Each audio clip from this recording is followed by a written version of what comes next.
Olá pessoal, estamos aqui com mais um episódio do SgorgeCast e hoje nós vamos conversar um pouquinho sobre infertilidade mais uma vez, mas mais especificamente sobre uma população que a gente vem vendo cada vez mais, que são aquelas pacientes que precisam fazer tratamentos de infertilidade e não têm uma boa resposta ao tratamento, que nós classificamos como pobre ou má respondedoras.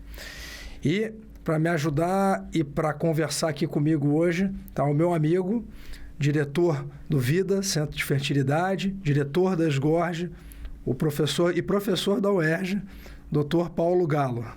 Paulo, e aí, como é que estamos? Tudo bem? Tudo bem, é um prazer estarmos aqui de novo no SgorgeCast. Um prazer estar contigo, Roberto, professor da UFRJ, amigo, parceiro. Hoje em dia, a gente tem a grata felicidade de termos um grupo que trabalha com reprodução assistida aqui no Rio de Janeiro, bastante unido, sem divergência, muito pelo contrário. Então, é um prazer estarmos aqui conversando sobre o assunto que é muito dramático, né? Que, como você falou, cada vez mais aumenta, exatamente que cada vez mais tarde as mulheres resolvem engravidar. E resolvendo engravidar mais tarde, elas têm um risco maior de se situarem no grupo das má respondedoras. Porque elas não vão responder tão bem aos tratamentos, né, Paulo? E sabe que é um grupo... Acho que toda paciente, que todo casal, toda paciente que a gente trata... É sempre desafiador, né? São pacientes que estão muito ansiosas, casais que estão com as emoções à flor da pele, mas esse grupo específico das pacientes que não conseguem responder bem aos tratamentos, eu acho que é o grupo que gera mais sofrimento e é o grupo mais desafiador para a gente também. Então, acho assim, a gente hoje está aqui num bate-papo mesmo, né?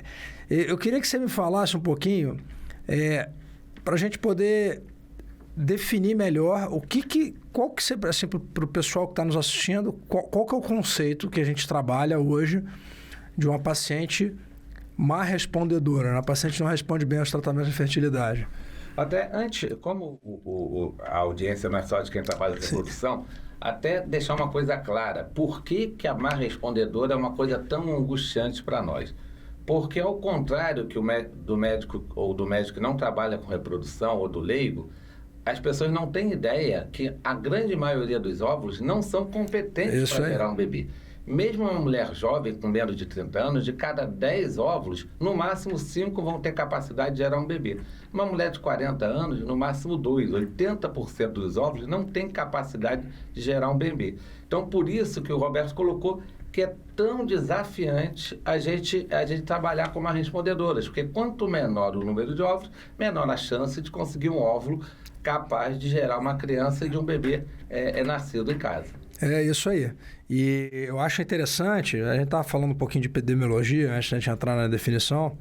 São alguns dados interessantes, por exemplo, você estava falando do quanto que as mulheres e quanto as famílias estão se formando mais tardiamente. Tem alguns dados americanos que mostram, quando você compara com a década de 70, onde a idade do primeiro filho era de 24 anos na mulher, para agora, em 2010, foi o último dado que eu lembro de ter acompanhado, já estava em 31 anos, 31,4. Isso é impressionante, né? E isso vai ao encontro do que você colocou, né? Os óvulos vão envelhecendo e as pessoas acham que, por mais que a dinâmica familiar seja essa dinâmica de construir a família um pouco mais tarde hoje, que vão ter a mesma facilidade que teriam se tivesse construído mais cedo, né? Então, isso é difícil, né? A gente vive numa realidade que a gente tem que estar orientando muito bem as pacientes com esses conceitos de como que os ovários envelhecem, os óvulos envelhecem, né? A gente, infelizmente, não inventou ainda botox para óvulo, né? Exatamente. E você colocou essa negócio da idade média de primeiro neném de 31 anos, mas nós que trabalhamos com reprodução assistida temos um problema maior. A média de idade das pacientes que nos procuram para fazer tratamento de fertilização in vitro é 37, 38 anos. Eu acho, assim, até maior para a gente, né, Paulo? Eu diria 38 para cima, mas é sempre acima de 35, sem dúvida. Sem dúvida, né? E é isso, acho que a gente está falando aqui de dois conceitos interessantes que a gente precisa colocar, que essa questão da má respondedora, a gente tem, então, a gente acabou de abrir dois leques aqui, né, para a gente poder definir.